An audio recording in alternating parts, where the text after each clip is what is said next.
On my wedding day, when I should have been smiling and walking down the aisle arm in arm with my dad, I stumbled upon a scene that turned joy into shame. I'm sorry. His photo, blown up large, was taped to the main church door with bold red letters screaming, "No entry."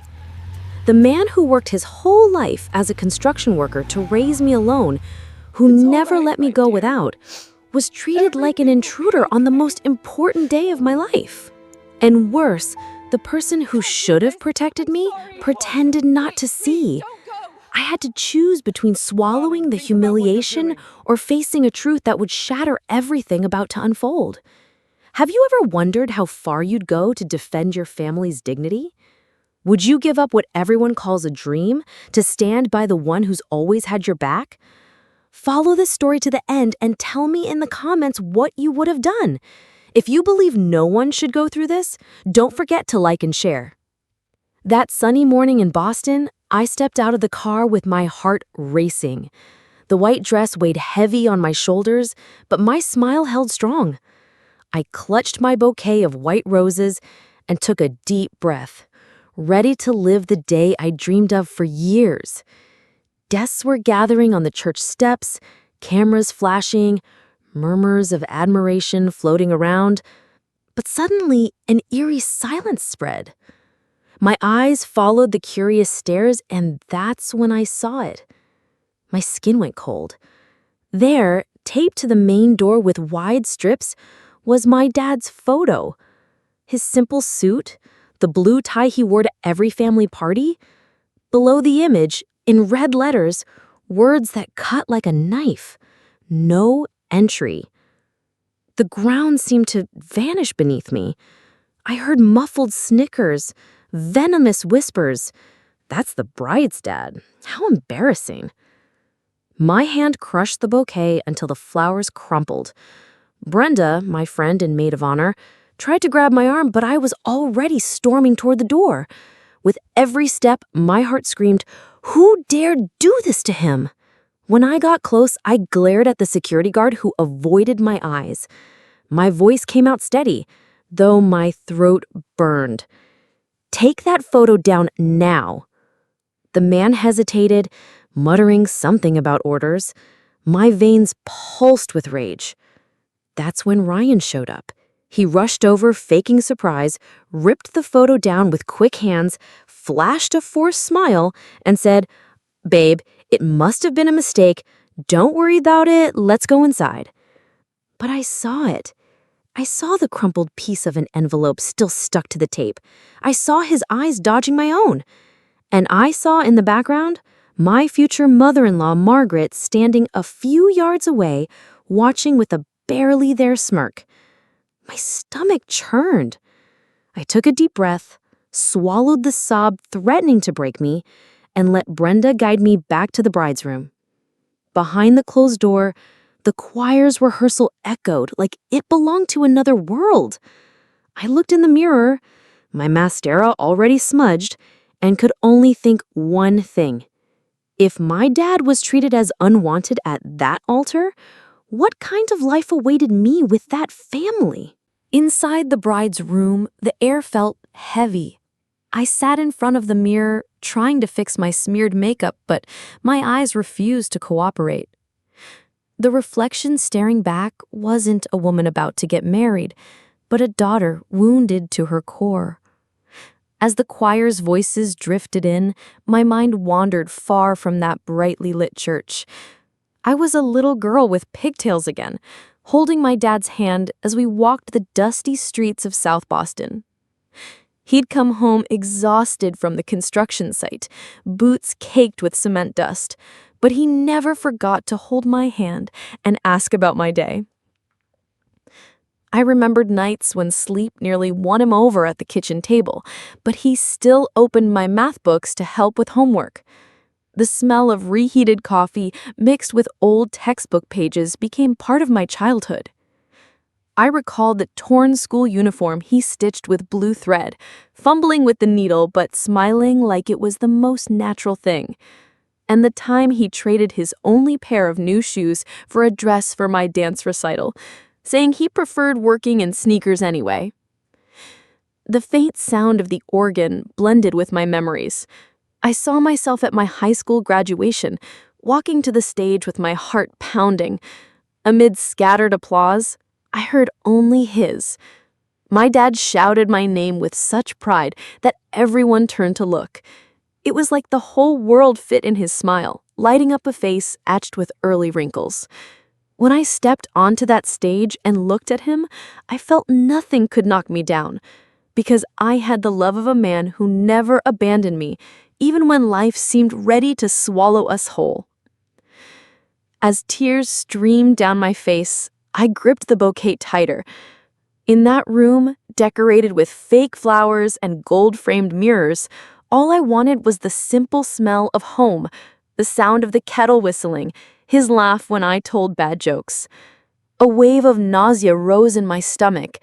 I placed a hand on my belly as if calming my own body. I closed my eyes and could almost feel my dad's rough hand smoothing my hair, saying, "You're gonna be the prettiest bride in Boston." That memory burned and soothed at once, like bitter medicine that heals. My heart screamed that he should be here with me, that this aisle meant nothing without the man who braved sun and rain to raise me. Between silent sobs, I thought how unfair it was that the one who always lifted me was treated like a burden. I ran my finger along the mirror's cold edge and whispered, as if he could hear, "Dad, you don't deserve this. I can't walk without you by my side." The room seemed to choke me, and with every heartbeat, my anguish only grew. The most recent memory of him flashed like lightning. The night I told him I was engaged. He tried to act strong, but his glassy eyes gave him away. He hugged me with a desperate strength and said, "My daughter's going to be happy, even if I don't fit in other people's dreams." In that moment, I realized happiness without respect doesn't exist. And even surrounded by fancy flowers and curious stares, I was still just the girl who needed her dad's hand to walk the most important path of her life. I clutched the bouquet to my chest and took a deep breath, trying to push away the memories eating me alive, but the clock on the wall ticked cruelly. It was past time, and my dad still hadn't shown up. A knot of dread tightened in my chest. I grabbed my phone and dialed his number. The phone rang over and over, but no one picked up. I called again and again, the screen flashing his name, but no answer. With every unanswered call, my heart seemed to shrink. On the 10th try, I slumped onto the bench in the waiting room, trembling. Brenda, my maid of honor, tried to calm me, but all I could think was that something was wrong. I made a 15th attempt, nearly hopeless, when I finally heard his voice. It sounded different, muffled, like he was forcing a calm he didn't feel. "Dad, where are you? It's about to start." A long silence stretched over the line. Then he muttered, "Honey, something came up. I can't make it. I've got an important thing to take care of. I'm sorry." His words hit me like a punch. Important? More important than his daughter's wedding? I pressed the phone to my ear, unable to speak for a moment. I begged him to come, to at least let me see him first, but the call dropped suddenly. The screen showed, "Call ended," and I froze, my heart screaming. I knew my dad. He'd never miss a day like this. If he said that, he was hiding the truth. I looked at Brenda, desperate. She understood without me saying a word. She slipped out to the church's side door, pretending to get water, and struck up a conversation with a security guard. I paced back and forth waiting. When she returned, her face said it all. She took my hand and whispered so no one else could hear, "Lisa, they gave the photo to the guards again. The order was clear. If your dad tried to come in, he'd be stopped." My whole body went cold. "Who?" I asked, barely audible. Brenda hesitated, but told me. "It was your future mother-in-law, Margaret. She handed an envelope to the guard, told them to put up the photo, and kept saying your dad didn't belong here.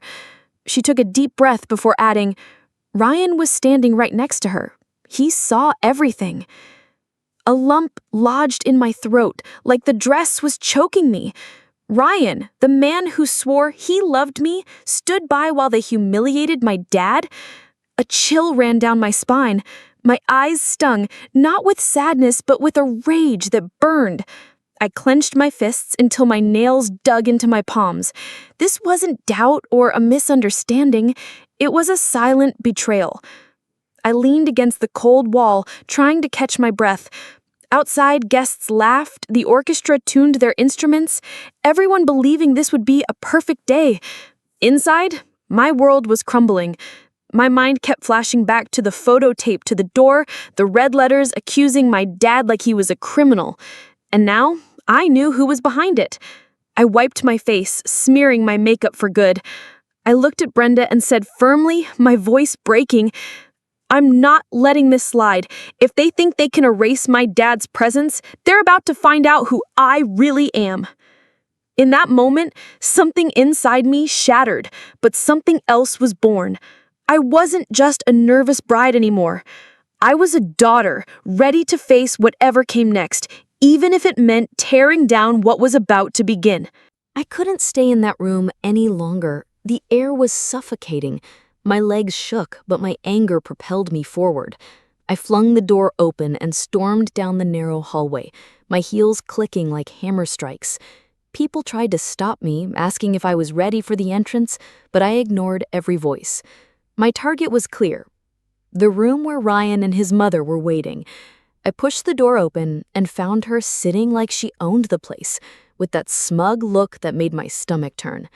Ryan stood beside her, hands in his pockets, pretending to be calm.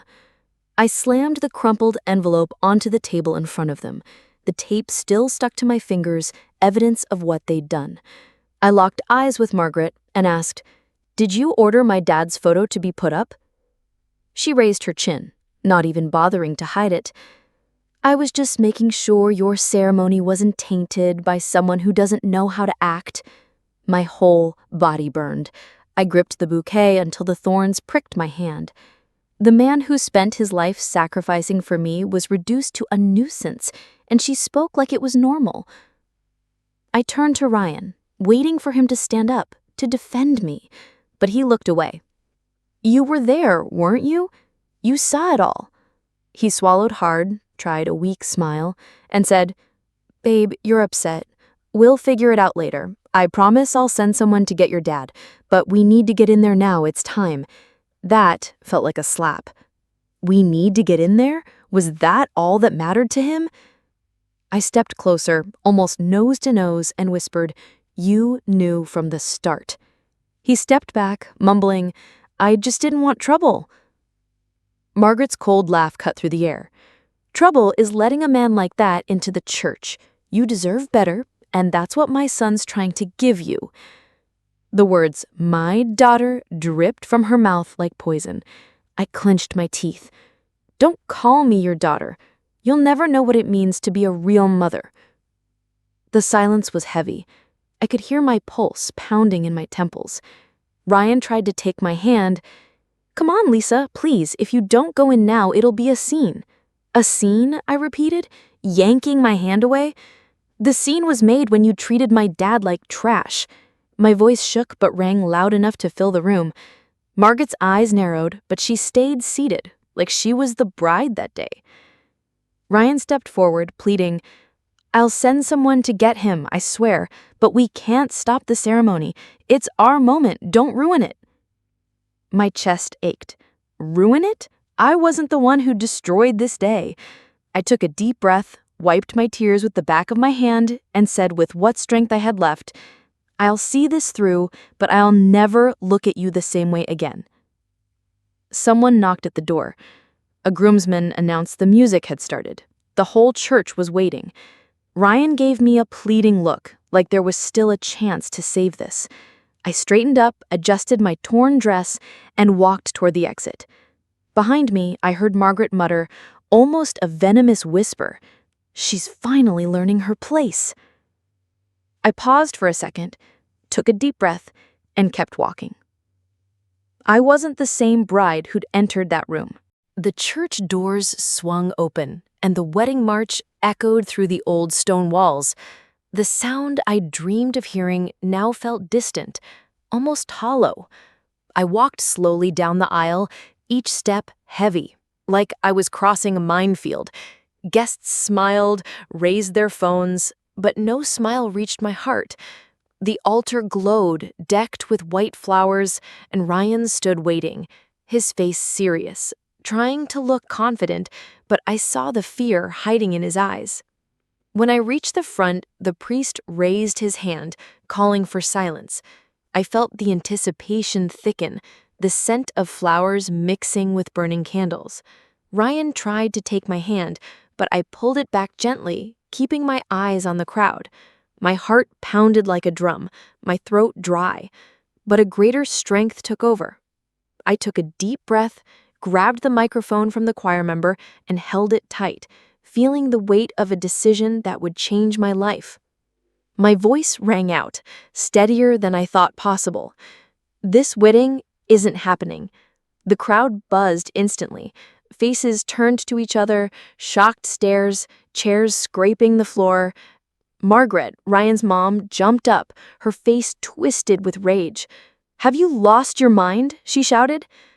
I took a deep breath and went on, meeting every days in front of me. I won't marry someone who allowed my dad to be humiliated. His photo taped to the door, the order to keep him out. Everyone here knows what happened. Ryan stepped closer, whispering urgently, "Lisa, please, don't do this. We'll talk later." I shook my head, tears burning my eyes. Later? After my dad was treated like he's a disgrace? There is no later. Margaret took a few steps forward, her voice sharp as a blade. "Ungrateful girl, if it weren't for the pregnancy, you'd never have set foot in our house.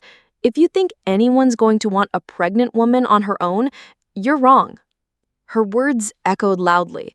Some guests looked down, embarrassed. I placed a hand on my belly and felt a courage I didn't know I had. I'd rather be a single mom than raise my child in a family that disrespects the man who taught me to be strong. Margaret's eyes widened, and a thick silence fell over the church. I lifted my dress, pulled hard, and the fabric tore, the hem falling loose. The sound of ripping cloth echoed like a verdict. I tossed the bouquet to the floor, petals scattering across the red carpet. Phone flashes captured every second, guests stunned, some whispering they'd never forget this. I walked toward the door, my steps firm despite the weight of pain. Behind me, Margaret shouted orders, Ryan called my name in desperation, but I didn't look back. Each step was a cut, but also a release. When I reached the doors, the afternoon sunlight wrapped around me. Outside, onlookers stopped to stare at the bride abandoning her own wedding. I straightened my back, lifted my chin, and kept walking, leaving behind the chaos, the nervous voices, the empty promises. Inside that church, everything was falling apart. But inside me, for the first time that day, I felt certain I wouldn't let anyone decide the worth of my dad, my child, or my life. I ran down the cobblestone street without looking back. The noise of cars mixed with the distant church bells ringing on, indifferent to my pain. My torn dress dragged, slowing my steps, but I didn't stop. Every tear streaming down my face seemed to wash away the weight of that humiliation. When I turned the corner, I saw the old apartment building where I grew up. Peeling paint, a creaky gate, and at the open window, the blue curtain my grandma sewed years ago still swaying in the breeze. I raced up the stairs, heart in my throat. I pushed open the apartment door, and there he was. My dad, slouched in the worn armchair, elbows on his knees, head in his hands. The old radio played a slow tune, almost mocking our sadness. When he looked up, I saw the same tired eyes that came home from the construction site, covered in dust, but always smiling for me. "Dad?" He tried to speak, but his voice broke. I knelt in front of him, still in my dirt-streaked white dress, and grabbed his calloused hands. They trembled. "I couldn't do it, honey. They stopped me. Said it was better for you if I didn't go in. I didn't want to ruin your day." Those words cut deeper than any shout. I shook my head, tasting the bitterness of my tears. "Dad, they're the ones who ruined everything, not you.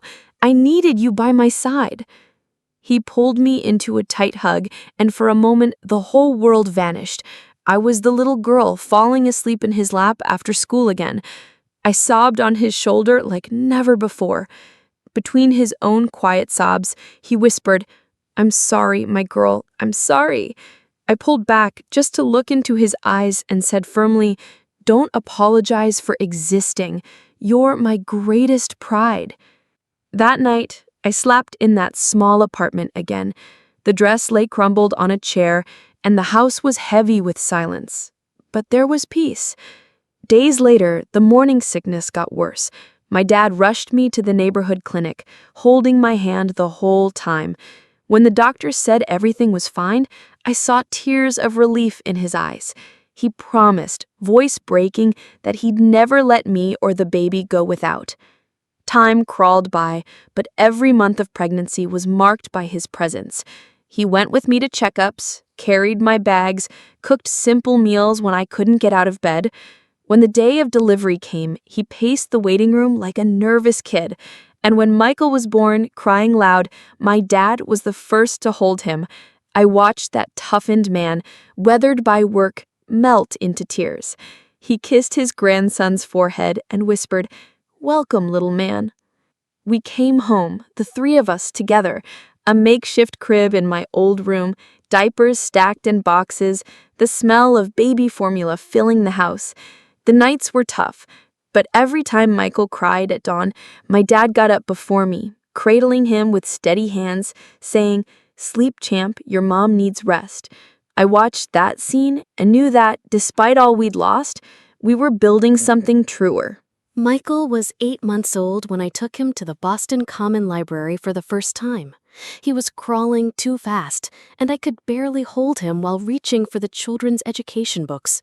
A tall man with thin-framed glasses and a simple shirt reached up for me. He grabbed the book I couldn't reach and smiled. "I think this is the one you're looking for." That was Paul, a college professor.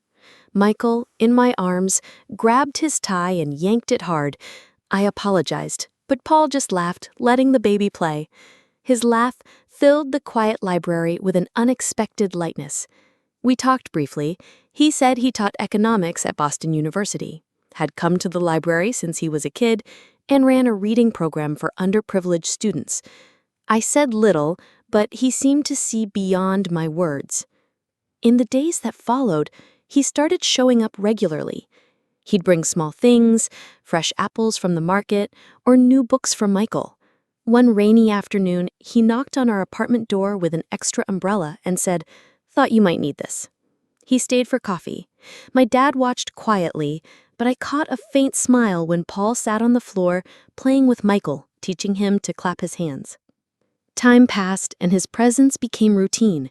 He fixed the squeaky door, helped carry heavy groceries, read children's stories with funny voices that made Michael giggle until he was breathless. Slowly, I noticed our home, once so marked by absence, starting to fill with new warmth.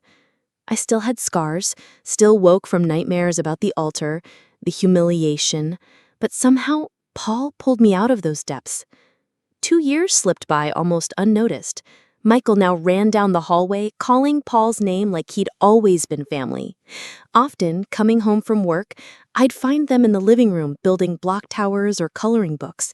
My dad, in his armchair, watched with quiet pride. One day, as I picked up scattered toys, he broke the silence. "Honey, sometimes life gives you a second chance. You don't have to carry the past forever." Those words stuck with me. And when I looked at Paul, helping Michael brush his teeth with endless patience, I realized my dad might be right.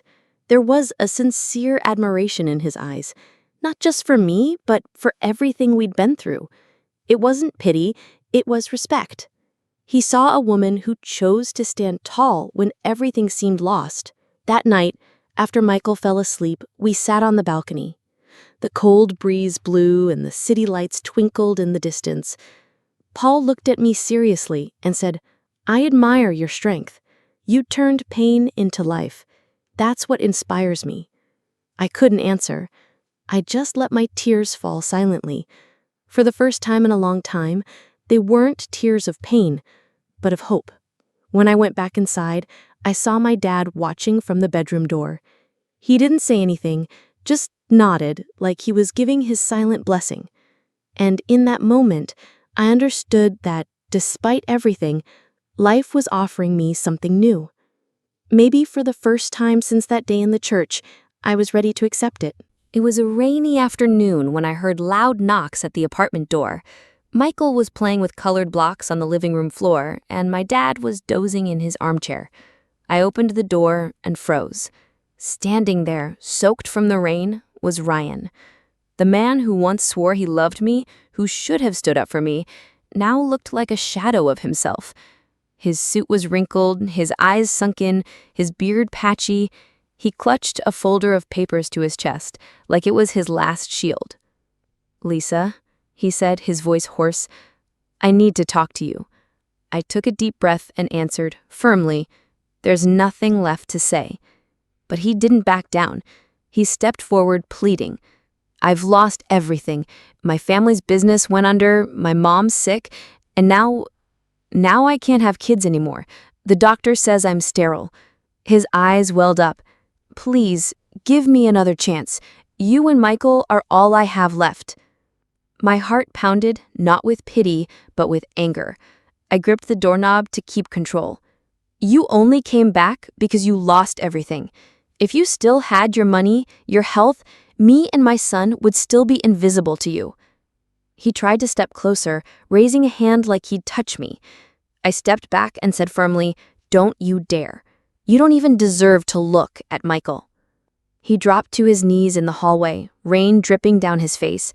"I was blind, Lisa. Forgive me. I should have stood by you, should have stood up to my mom." I looked down, his words clanging like metal on metal. For a second, I remembered the guy I met, the promises whispered in my ear. But that man was gone. What remained was just the reflection of cowardice. I heard footsteps behind me. My dad appeared, holding Michael in his arms. My son looked at Ryan with innocent curiosity, unaware this was the man who should have protected him before he was even born. My dad, voice low but steady, said, "Get out. You don't belong here." Ryan looked up, desperate, but when he saw my dad's calm, resolute face, he lowered his head. Then, the elevator doors opened and Paul walked in, carrying grocery bags. He stopped, taking in the scene. His eyes moved from me to Ryan, then settled on Michael. He walked over, set the bags down, and slid his arm around my waist, saying without words, "You're not alone." Ryan mumbled something, but his voice faded. He stood slowly, clutched his folder, and without another word, stepped into the elevator. The sound of the doors closing rang like the final period I'd waited years for. I stood there, in silence, hearing only Michael's calm breathing and the rain tapping the windows. Paul looked into my eyes and said softly, "I'll never let anyone humiliate you again." I squeezed his hand, feeling a chapter of my life close. Behind me, my dad smiled faintly, and in that smile was approval, was peace.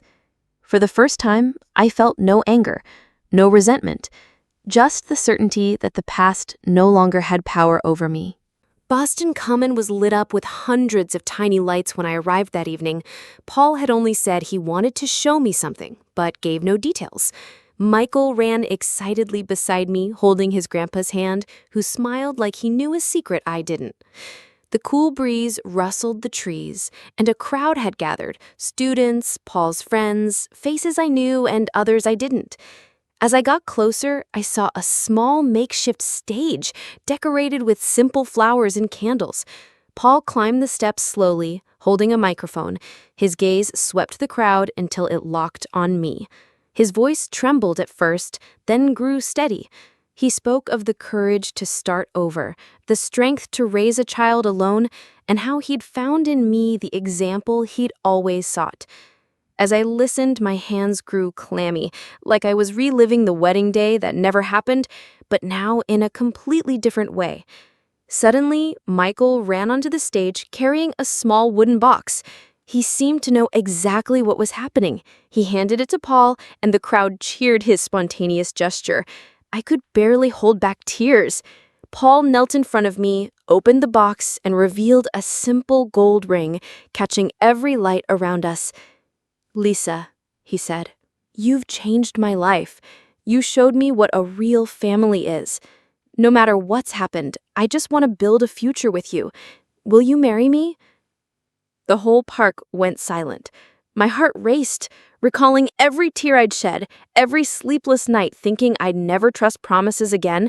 But here was a man who proved, with actions, not words, that he was ready to carry my scars with me.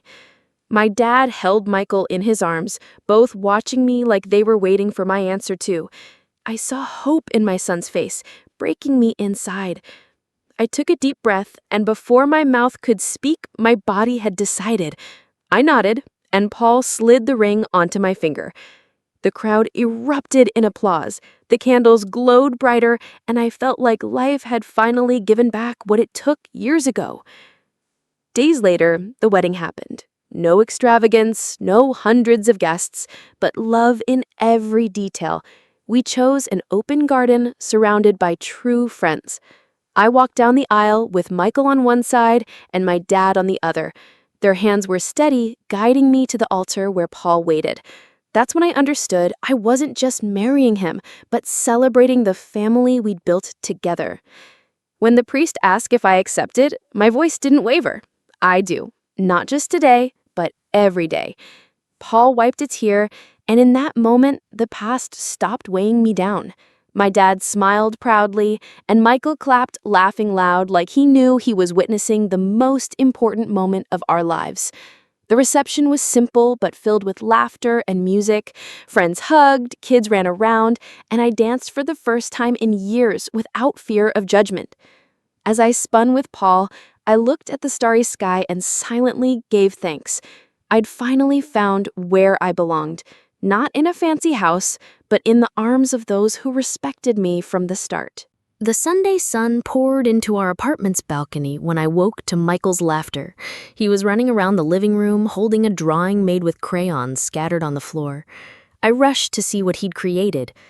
On the paper were 4 figures: me, my dad, Paul, and him, all holding hands, smiling.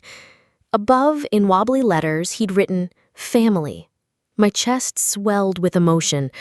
I kissed his forehead.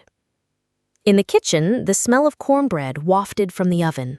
My dad was brewing coffee, humming an old tune. Paul set the table, pouring orange juice into simple glasses.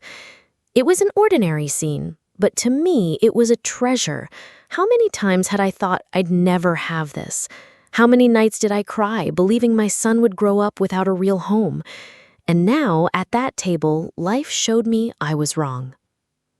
Over breakfast, Michael climbed onto his chair and, with crumbs on his face, shouted, "I've got the best grandpa, the best mom, and the best dad in the world." The room burst into laughter. My dad, emotional, pretended to wipe sweat from his eyes, but I knew they were tears. Paul looked at him and said, "You're as much a part of this as we are." The brief silence that followed meant more than any speech. It was the recognition he'd always deserved. That same day, we went to the park. Michael ran until he was exhausted, and my dad pushed him on the swing, laughing like a kid. I sat beside Paul on the grass, watching the scene. He put his hand over mine and said quietly, "Sometimes life has to break us to rebuild us better." I squeezed his hand, feeling the truth in every word. As the sun set, old memories tried to creep back. The church, the humiliation, the torn dress. But this time, instead of pain, I felt gratitude. It was in that fall that I discovered who truly stood by me. And I realized it wasn't luxury or appearances that defined a family. It was the courage to stand tall when the world wanted us on our knees. And now, at that table, life showed me I was wrong. That night, we lay together in the living room, Michael sleeping between us. I looked at the ceiling, then at the peaceful faces beside me, and knew I was finally at peace. The past could no longer hurt me. We'd built something stronger than any insult, a home. And if you ask what I learned, I'd say no one has the right to decide who deserves to be by your side. Respect and love are the true foundation of a happy life. Don't settle for less. Don't bow your head to those who try to erase the dignity of the ones who lifted you up. Because the family worth having is the one that, even without luxury, looks you in the eye and says, "I'm here." If this story touched you, share it. Tell us where you're reading from. Leave your thoughts in the comments. Follow along so more people can hear stories of courage, respect, and hope. Your words might be the strength someone needs to keep going.